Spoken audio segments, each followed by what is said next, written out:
예, 세계 각지 뉴스 현지 통신원 통해 직접 듣는 월드 리포트. 오늘 일본으로 가보겠습니다. 일본 도쿄에 이종수 통신원 연결되어 있는데요. 안녕하십니까? 네, 안녕하십니까? 예, 새해에도 쭉 수고 부탁드리겠습니다.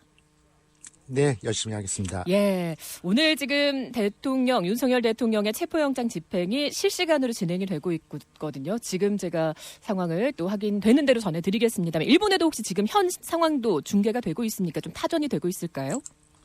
네, 현재도 지금 속보로 상황들이 단신으로 뜨고 있습니다. 자, 일본 언론들 한국의 상황 좀 어떻게 조명하고 있습니까? 네, 아사히 신문과 요미우리 신문에서는 이번 상황이 한국의 정치와 내정에 끼치는 악영향을 우려하면서 사법당국 등 모든 당사자들이 냉정함을 되찾고 지혜를 모아서 대국적인 관점으로 여야당이 협력해서 혼란을 수습하고 안정을 바란다는 그런 사설을 게재했습니다. 또 산케이 신문은 조선시대에 격렬했던 당쟁을 현대에 재현하는 것과 같은 흉내를 삼가해달라는 글을 올렸습니다. 지난 7일에 아사히 신문은 윤석열 정부의 전직 관료 증언을 또 보도에 화제가 됐다고 하는데 한국에서도 이 기사가 좀 회자가 됐거든요. 내용 소개를 좀 해주시죠. 네, 아사히 신문은 지난 1월 7일에 윤석열 대통령과 여러 차례 식사를 함께했던 전직 장관의 이야기를 전했는데요.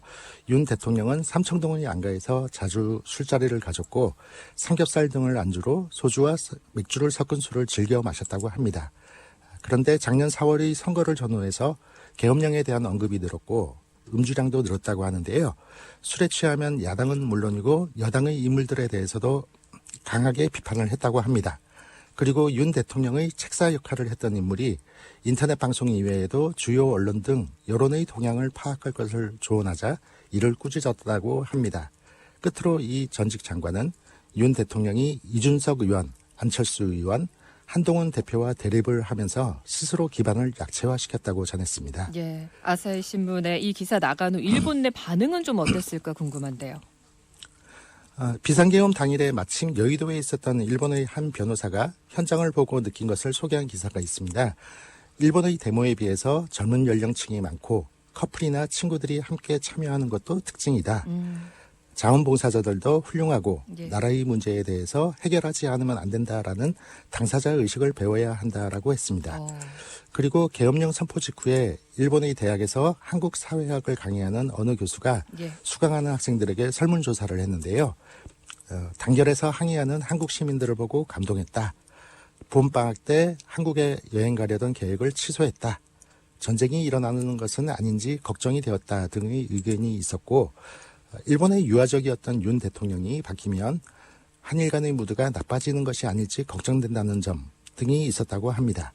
또한 정치권에서는 일본의 헌법 개정과 관련해서 한국의 계엄령과 비슷한 내용이 담긴 긴급사태 조항의 제정을 둘러싸고 이번 한국의 비상계엄 상황에 비추어 이에 대한 찬반 의견이 대립하는 모습도 보이고 있습니다. 예, 비상계엄을 대응하는 국민들의 모습을 보고 또 일본이 느낀 점도 있었고 또 안보라든지 또 본인의 계획이 또 틀어지는 것에 좀 걱정하는 분위기. 어쨌든 가까운 또 한국과 일본의 외교 관계를 우려하면서 또 가까운 나라에서 안정을 또 기대한 여러 목소리들 좀 전해주셨습니다.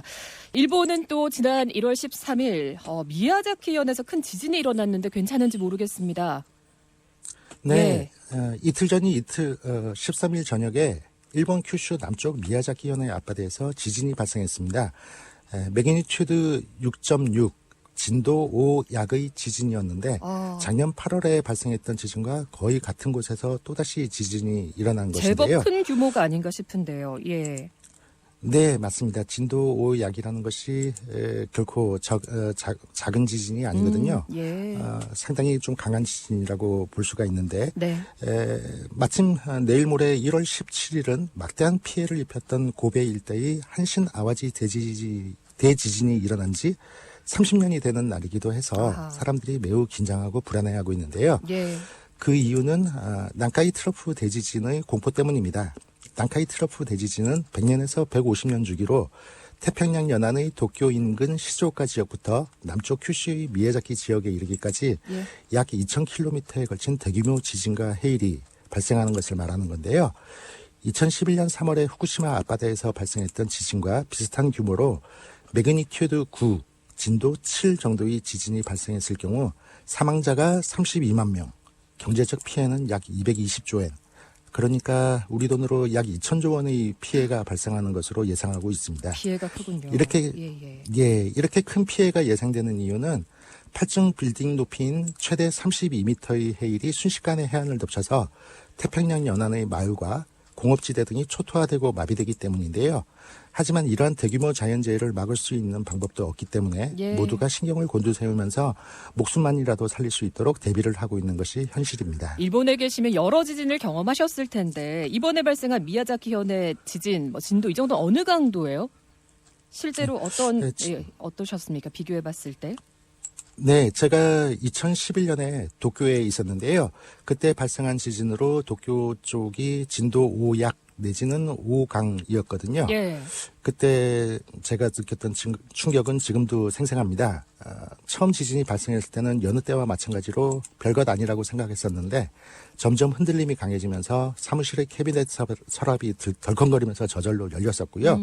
제대로 서 있기도 어려울 정도로 흔들려서 곧 있으면 건물이 무너지겠다라는 생각을 했습니다.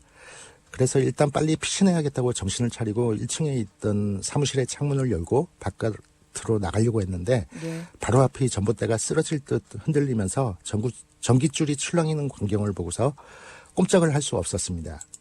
그렇게 몇 분이 흐르고 점점 흔들림이 잦아들면서 죽지 않고 살아서 다행이다라는 생각을 했는데요.